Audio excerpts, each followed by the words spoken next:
रामकृष्ण हरी. तुकाराम महाराज गाथा अभंग आणि भावार्थ. अभंग 106. हो का पुत्र पत्नी बंधू त्यांचा तोडावा संबंध. कळ आले खट्याळसे शिवो नये लिपो दोषे. फोडावे मडके नेले लेखी घाये एको.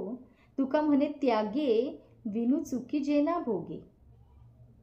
ईश्वर प्राप्तीसाठी पुत्र असो व पत्नी असो व बंधू असो त्या सर्वांचा संबंध तोडून टाकावा. हे संबंध सर्व खट्याळ आहेत, आड येणारे आहेत असे समजून आल्यावर त्यांना शिवू सुद्धा नाही. त्यांच्या सहवासाचा दोष अंगी सुद्धा लावून घेऊ नये. तीच नावाने मडके फोडून त्याचा संबंध सोडूनच द्यावा. त्यामुळे तुकाराम महाराज म्हणतात, असा त्याग केल्याशिवाय संसारातील भोगांविषयी आस्था दूर व्हायची नाही. पांडुरंग पांडुरंग.